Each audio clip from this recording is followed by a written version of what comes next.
आदरणीय स्वामी भक्त राय परांजपे लिखित स्वामी स्वरूपानंद जीवन चरित्र आणि तत्वज्ञान या ग्रंथातील काही भागांचं वाचन आपण ऐकत आहोत. आज ऐकूया यातील प्रकरण 17 सुहृदांचे हृद्गत. याचा भाग 2. सिंहावलोकन. कारणाशिवाय कार्य होत नाही हा त्रिकालाबाधित सिद्धांत आहे. माझ्या प्रकृतीत परिणामकारक परिवर्तन घडवायला सुद्धा असंच एक कारण घडलं. सायंकाळची प्रशांत वेळ.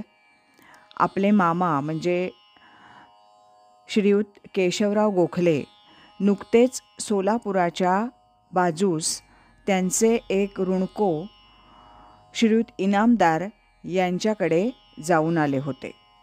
सदर गृहस्थ पिढीजाद गुरु घराण्यातील, पण दानच चांगली नाही.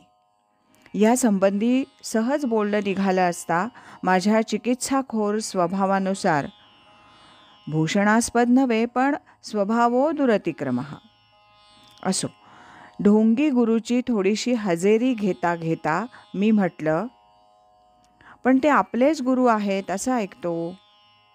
मामा म्हणतात, छे छे, ते नव्हेत आमचे गुरु. आमचे गुरु आहेत, पण ते निराळे. तो समोर फोटो आहे ना, ते आमचे गुरु.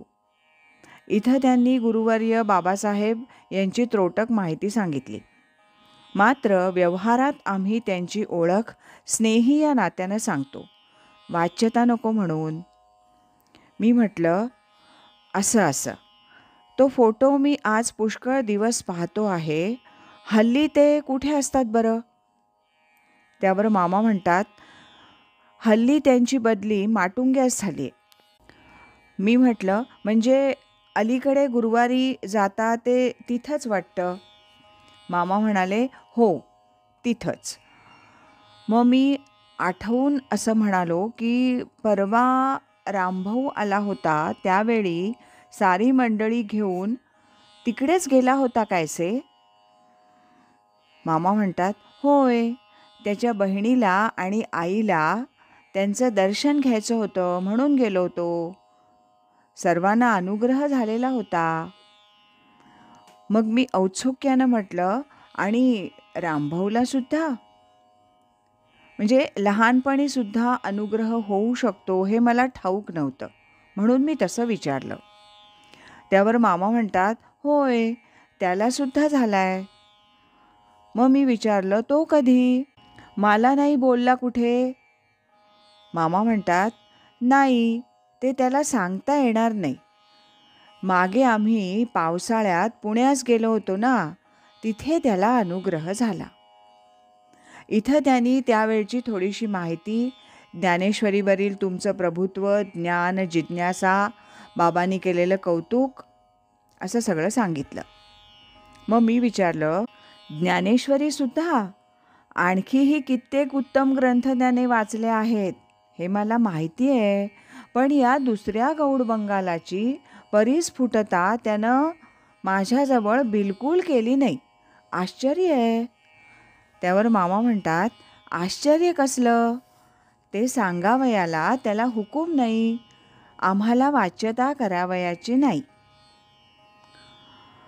मग मी चिडून पण शांतपणे, असं आपल्या दिलाच्या दोस्ताजवळ जिव्हाळ्याची गोष्ट बोलणं म्हणजे वाच्यता झाली वाटतं. अशी वस्तुस्थिती आहे एवढं कळल्यानं काही कोणी लगेच प्राप्तीचा अर्धा वाटा मागत नाही. मित्र म्हटल्यावर अशी प्रतारणा शोभते वाटते. मामा म्हणतात, ही प्रतारणा नव्हे, विचारल्या वाचून सांगावयाचे नाही असे आमचे तत्व आहे. मग मी पारा चढून, खाशी तोड, तुमच्याजवळ अमुक अमुक आहे याचे स्वप्न पडते वाटते आम्हाला. मित्रांनीच महत्त्वाच्या गोष्टी लपविल्यावर मग जगात विश्वासच उरला नाही म्हणायचा. बाकी हे एकदा केव्हा तरी कळावयाला हवेच होते म्हणा. त्यावर मामा म्हणतात, तसे नव्हे, तुमचा गैरसमज झालाय, रागावू नका. मग मी उपरोधिकपणाने म्हटलं, खरंय, माझीच चूक. मी तरी एवढ्या खोल पाण्यात कशाला शिरावे आणि रागावू तरी कशासाठी? असे काय मी त्याचे मोठे हित साधले आहे की त्याच्या मोबदल्यात हृदयाचे हार्द्र त्यानं मला सांगावं? ज्याच्या त्याच्या मनाची गोष्ट आहे. पण पण अगदी खरेच बोलायचे नाना, तर ही गोष्ट माझ्या जीवाला लागली. अनपेक्षित धक्का असतो तो. होईल आता आस्ते आस्ते कमी, पण रामभाऊने माझ्याशी प्रतारणा केली असे मला अजूनही वाटते. मी मुद्दामूनच रामभाऊने माझ्याशी प्रतारणा केली हे वाक्य जोर देऊन म्हटलं. त्याला सांगावयाचे नव्हते, तर बुवा अमुक अमुक गोष्ट आहे पण ती सांगावयाची नाही एवढे बोलला असता तर मी काही गळी पडलो नसतो खास. त्यावर मामा म्हणतात, तेवढे सुद्धा त्याला सांगण्याचा हुकूम नाही. मग मी उद्रेकानं म्हणालो, बरोबर, म्हणून त्याने ते गुपित ठेवले असावे. पण तुम्ही जेवढे बोलला तेवढे बोलावयाला त्याला काही हरकत नव्हती. मग तुम्हालाय वाटते वाच्यता करावयाला परवानगी? मामा म्हणाले, आता ओघानंच आलंय म्हणून बोललो. संप्रदायाची आण आहे ही. मी सुद्धा आपणहून काढलं नसतं हे, पण बोलण्याच्या भरात बाहेर आले, झाले. बाकी सांगावयाचे नाही म्हणजे चोरून ठेवायचे असे मात्र नव्हे. तसे असते तर त्यांना कसे लाभले असते, आम्हाला कसे मिळाले असते आणि बाया बापड्यांच्या पदरात तरी कसे पडले असते. पण आता उगीच चर्चा कशाला? मी म्हटलं, हे बोलणं सुसंगत आहे वाटतं. बाया बापड्यां इतकं सामान्य ज्ञानही आमच्यात नाही म्हणायचं. सांगायची इच्छा नसली तर झळझळीत नाही म्हणावं. आज म्हणजे माझं त्याविणं अडलंय असं थोडंच आहे. पण रामभाऊने असे करावयाचे नव्हे. हे पालुपद घोळीत मी उद्गारलो. त्यावर मामा म्हणतात, वाद संपवण्याच्या हेतूनं ते तुम्ही समक्ष त्यालाच विचारा. ते कसे, तोच त्याचा खुलासा करील. मग मी स्वतःशीच भामट्या भाच्याच्या भलेपणाचा भोपळा बनवण्याची मामांच्या मुत्सद्देगिरीची मखलाशी और आहे खरी.